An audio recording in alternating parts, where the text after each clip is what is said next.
Bonjour! La Franche-Comté est reconnue pour sa recherche en micro-robotique. Mais par qui, où et comment sont menées ce type d'études? Ce sont justement ces questions que je suis allée poser à des élèves de primaire il y a quelques jours et dont les réponses ont ensuite été mises en images. Aujourd'hui, je vous emmène dans les coulisses du laboratoire FemtoST, à la rencontre des scientifiques qui travaillent sur ce sujet, qui vont ainsi pouvoir nous en dire plus, mais également réagir aux réponses données par les enfants. Allez, c'est parti! Aude, bonjour. Bonjour. Tu es Aude Bolopion, tu travailles ici à l'Institut FemtoST et tu es chercheuse en micro-robotique, c'est bien ça? Oui, tout à fait. Donc ici on est à l'Institut FemtoST, donc c'est un gros institut de recherche puisqu'on est à peu près 750 à travailler ici. Donc à la fois des chercheurs, enseignants-chercheurs, mais aussi des ingénieurs, des doctorants, des stagiaires. Et on travaille dans des disciplines très différentes puisque l'Institut FemtoST est découpé en 7 départements. Donc avec des gens qui travaillent qui font des recherches sur de l'énergie, de l'optique, de la mesure de temps fréquence, mais également en mécanique appliquée, en informatique, en micro et nanosystèmes et donc en robotique, qui est le département AS2M dans lequel on se trouve ici.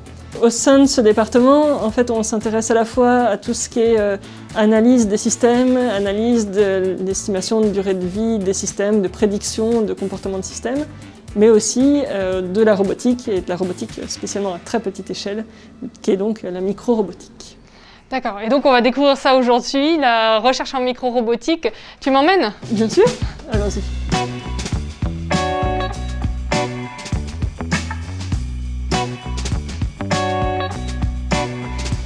Alors on va arriver dans une salle d'expérience, c'est ça? Exactement, donc Okay. je vous invite à rentrer.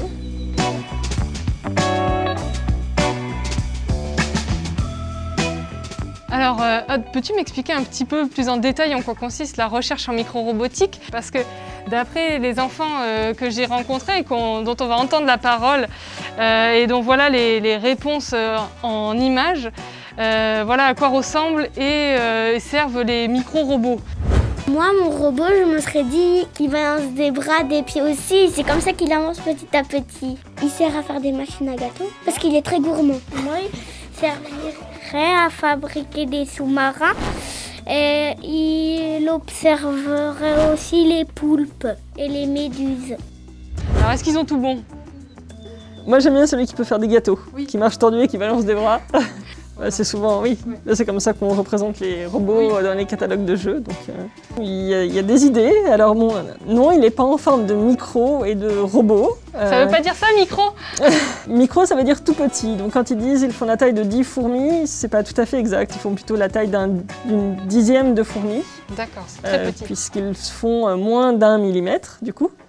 Mais par contre, nous, on a des salles de manip où il y a des appareils qui sont grands, qui font plusieurs dizaines de centimètres. Et c'est que l'objet qu'on déplace, qui est tout en bout de la chaîne du robot, qui est microscopique. Alors, parce qu'en fait, ce qu'il faut comprendre, c'est qu'à cette échelle-là, c'est pas possible de faire un micro-robot, un petit rover comme ça, avec une pile embarquée. On ne peut pas inclure de source d'énergie. D'accord. On ne peut pas inclure les moteurs. Et donc, on est obligé de les avoir à l'extérieur, donc à distance. C'est pour ça qu'on utilise par exemple des champs magnétiques produits par des bobines ou des lasers qui viennent chauffer la structure pour pouvoir la déformer, la contrôler. Donc c'est un robot dans le sens où il y a des actionneurs, c'est-à-dire qu'il y a un champ magnétique, un laser, il y a des capteurs qui sont la caméra, et il y a une unité de commande qui est un ordinateur. Donc tous ces éléments-là sont en fait déportés pour contrôler la particule micrométrique. D'accord, qui va pouvoir faire des actions en elle-même. Exactement. Grâce à tout ce montage à côté. Et donc là, c'est ce qu'on peut voir, c'est un micro-robot avec tout son dispositif qui l'entoure. Donc ça, c'est une micro-pince qu'on déplace et qu'on actionne à distance. Donc il va pouvoir venir, là pour le coup, elle est microscopique, elle va pouvoir prendre des objets microscopiques, mais elle est actionnée, déplacée, contrôlée par tout cet environnement plutôt gros.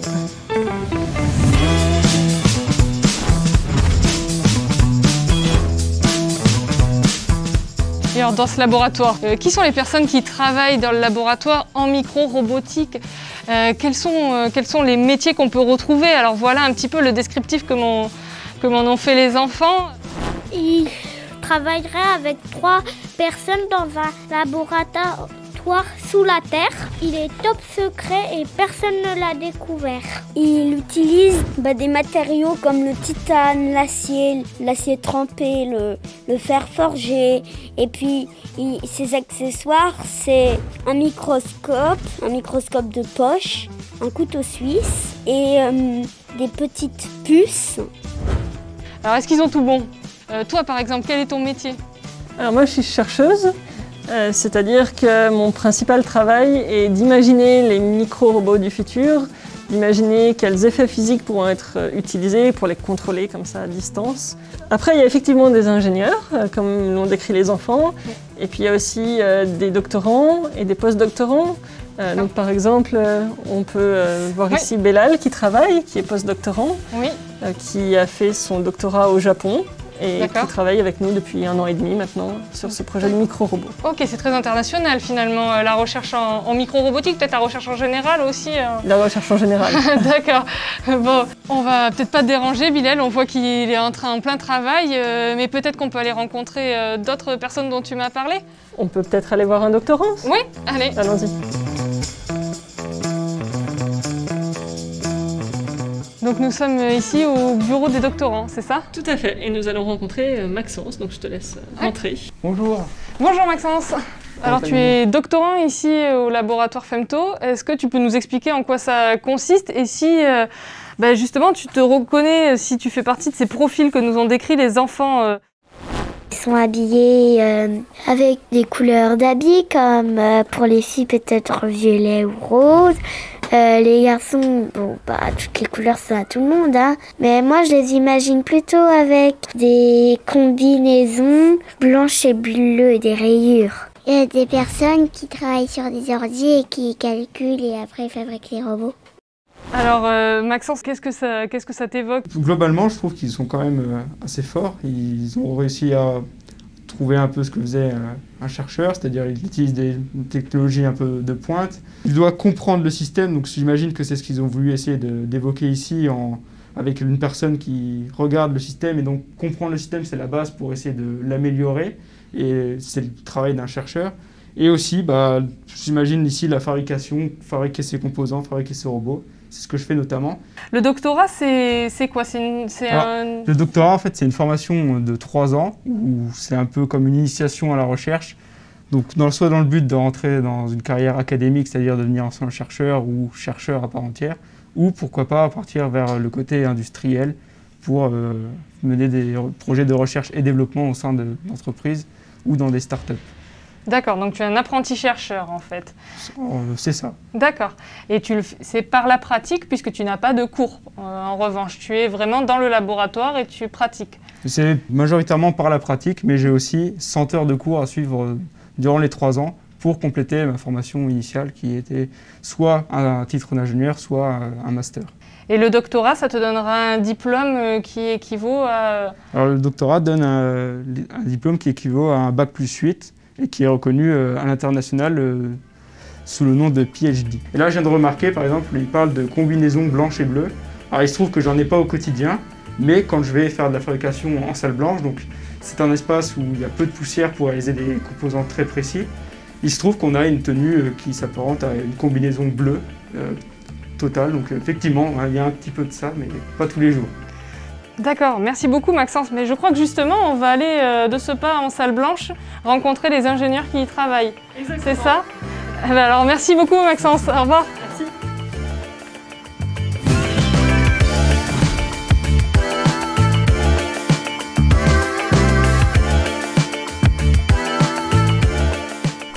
Voilà, ici, je te présente Alexis Lefebvre. Bonjour Alexis, Bonjour. Tu travailles ici en micro-robotique. Peut-être que tu corresponds à un de ces descriptions que m'ont fait les enfants des personnes qui travaillent. Les scientifiques, moi je les décrirais avec un t-shirt écrit Laboratoire de Franche-Comté et un pantalon bleu, le t-shirt rouge avec un gros microscope et un masque écrit Vive la Franche-Comté. Et donc Alexis, est-ce que tu te reconnais dans l'un de ces dessins On va dire un petit peu. quelques ressemblances. Ouais, je pense que les champs de bataille, ça correspond. À vous de me le dire. Et alors, est-ce que tu vas pouvoir justement nous présenter ton métier Oui, avec plaisir. Et tu es donc... Ingénieur de recherche. Ok, et ben alors c'est parti.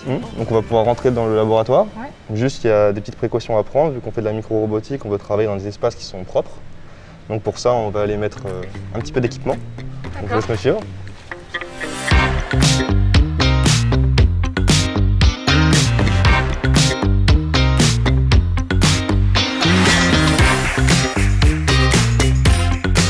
Donc toi, tu es ingénieur ici. Est-ce que tu peux nous présenter plus en détail ce métier-là?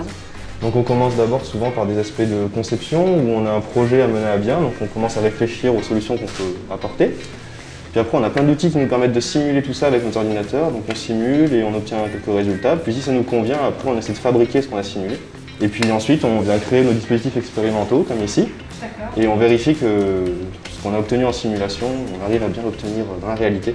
Et alors tu travailles ici dans cette pièce-là au quotidien? Alors pas au quotidien, ici comme je dis c'est une salle expérimentale, donc c'est là où je viens faire mes expériences et vérifier que ce que j'ai obtenu en simulation fonctionne vraiment en réalité. Et on va dire que c'est à peu près du 50-50. Et elle a quoi de particulier cette salle, puisqu'on voit qu'on s'est équipé?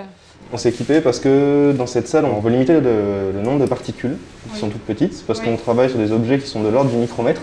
Donc du coup quand on est à cette échelle-là, même des petites poussières qu'on ne voit pas à l'œil nu peuvent nous gêner quand on va observer nos objets. Et donc dans cette salle, il y a des systèmes de filtration justement qui nous permettent de ne pas avoir ces petites particules. Et alors toi, qu'est-ce que tu observes? C'est dans le cadre de quel type de projet que tu... Alors moi, c'est dans le cadre d'un projet européen qui s'appelle MIMEDI, donc on essaie de travailler sur des médicaments innovants. Ce que j'essaie de faire, c'est de contrôler là en position des objets tout petits. Donc la finalité sera de contrôler des cellules. Est-ce que vous pouvez nous présenter un petit peu plus en détail ce projet-là, le projet MIMEDI? Bien sûr.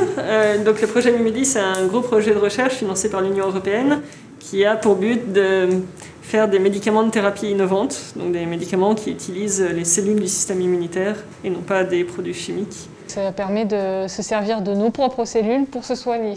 Exactement. Le but, c'est d'isoler les lymphocytes qui sont capables d'attaquer des cellules tumorales et ensuite de les mettre en culture, puis de les réinjecter au patient pour le guérir. Ok, d'où l'intérêt de pouvoir les contrôler.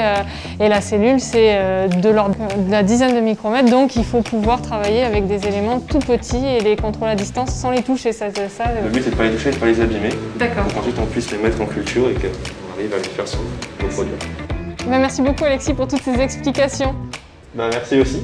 Et puis, bonne continuation. Moi, je te raccompagne.